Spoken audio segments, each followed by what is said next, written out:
In the 20th century, something radical happened. For the first time in history, many believed the universe no longer needed a divine explanation. Science had equations. Physics had laws. And maybe, just maybe, that was enough. But was it? At the dawn of modern cosmology, the prevailing scientific view was that the universe was eternal. It was static, unchanging, and had always been here. Even Albert Einstein, when his own equation suggested a dynamic universe, introduced a cosmological constant to force it to be static. He didn't want a beginning, because a beginning raises some very big questions. Then came the discovery that changed everything. The universe is expanding. Galaxies are flying apart from each other. If you rewind that expansion, like watching a movie in reverse, everything converges to a single point. A beginning. The Big Bang. And suddenly, an ancient question returned with scientific force. If the universe began, what caused it? In philosophy, there's a simple, intuitive principle. Whatever begins to exist has a cause. You began to exist. This video began to exist. The chair you're sitting on began to exist. They all had causes. The universe, we now have strong evidence, also began to exist. So, does it have a cause? Or is the universe the one grand exception to the rule? Some physicists have famously said the universe came from nothing. But when you look closer, then nothing isn't really nothing at all. It's often a quantum vacuum, a sea of fluctuating energy, a pre-existing physical field governed by laws. But true, absolute nothing has no laws. No energy. No potential. No properties. It is the complete absence of everything. Can something truly come from that kind of nothing? Quantum mechanics is fascinating. It shows us particles popping in and out of existence. But these quantum fluctuations always happen within a system. They operate according to rules, within a pre-existing framework of space, time, and physical law. The question isn't just about how things change asterisk within asterisk the universe. The deeper question is, why is there a universe, a system with rules, in the first place? Another proposal to get around this problem is the multiverse. Maybe there are countless universes, an infinite cosmic lottery. Each one has different physical constants, different laws, a different reality. We just happen to exist in the one where the numbers came up right for life to exist. But even if the multiverse is real, it just pushes the question back one step. Why does the multiverse exist? What explains the existence of this universe-generating system itself? Science is incredibly powerful.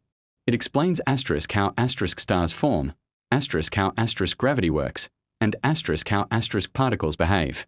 But it doesn't seem to answer the ultimate why. Why are there laws of physics at all? Why is there something rather than nothing?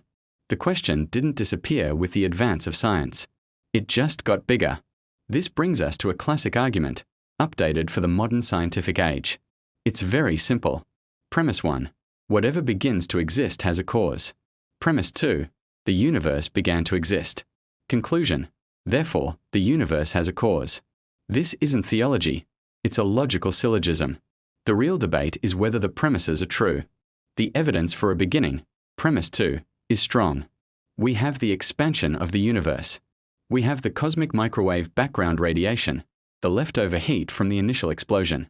The laws of thermodynamics point to a universe winding down from an initial, high-energy state. But the case isn't completely closed. Some theories, like cyclic universes or eternal inflation, try to find a way around a single, absolute beginning. But let's consider the alternative. Suppose the universe never began. Suppose the past stretches back infinitely. How did we ever get to today? To reach this present moment, an infinite number of past moments would have had to be crossed. But you can't cross an actual infinity. An infinite series, by definition, never finishes. An infinite past seems to create an impossible intellectual hurdle. So, if we accept the logic that the universe had a cause, what could that cause be? It couldn't be physical, because all of physics, matter and energy, began asterisk with asterisk the universe. It couldn't be temporal, or subject to time, because time itself began asterisk with asterisk the universe. The cause must be outside the system. It must be beyond space, beyond time, beyond matter. It must be transcendent. The late, great Stephen Hawking famously argued that because there is a law like gravity, the universe can and will create itself from nothing. But this raises a philosophical point. Laws don't create anything. They just describe how things behave. Newton's law of gravity describes the motion of an apple falling from a tree. It doesn't create the apple or the tree. So even if we accept Hawking's premise, the question remains, why is there a law like gravity? Where did the laws themselves come from? A common counter-question from skeptics like Richard Dawkins is, if the universe needs a creator, then who created the creator? But this misstates the original argument. The premise is not everything has a cause. It's everything that begins to exist has a cause. If a cause for the universe exists beyond time, then by definition, it never began. If it never began, it doesn't need a cause. It would be the UN-caused first cause, the necessary foundation for all of reality. Think about it this way. Is the universe a necessary thing or a contingent thing? A necessary thing is something that must exist. It couldn't fail to exist. A contingent thing is something that exists, but could have not existed. We can easily imagine a reality with no universe. The fact that we can conceive of its non-existence suggests it's contingent. And contingent things require an explanation. So we stand at a crossroads, a great intellectual divide.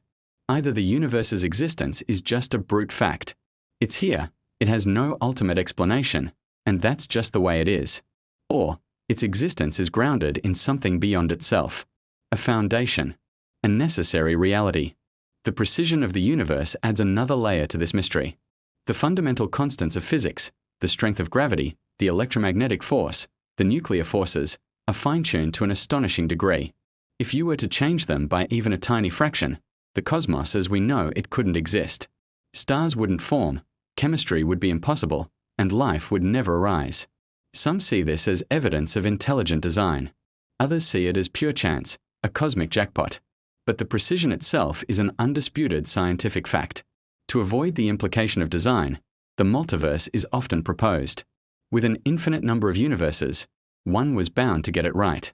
But the multiverse is an inference, not an observation. We have no direct evidence for it. And even if it's real, it still doesn't solve the ultimate problem. Why is there a multiverse generating system with laws that allow for this variety in the first place? Perhaps the resistance to a transcendent cause isn't purely scientific. Perhaps it's also emotional. If there is a cause beyond nature, then our existence might have an objective meaning. And meaning can imply purpose, and purpose can imply responsibility. This debate isn't just intellectual, it's deeply existential. It touches on who we are and what our place in the cosmos is. From ancient philosophers to modern physicists, the question has evolved, but it has never gone away. Why does the universe exist? Why these laws? Why anything at all? Science has expanded our vision of the cosmos, but it hasn't eliminated the wonder or the deep, persistent mystery. The deeper science probes, the more profound the questions become. In the end, two great possibilities stand before us. Either existence is an unexplained, brute fact, or existence rests on something beyond itself. The universe either explains itself, which it seems unable to do, or it points to something more. The silence of space doesn't resolve the question. It only intensifies it. If there is no creator, then the universe just is. Meaning is something we construct, a temporary shelter in a cosmos without ultimate purpose. But if there is a cause beyond nature, then existence is not random. The laws are not an accident.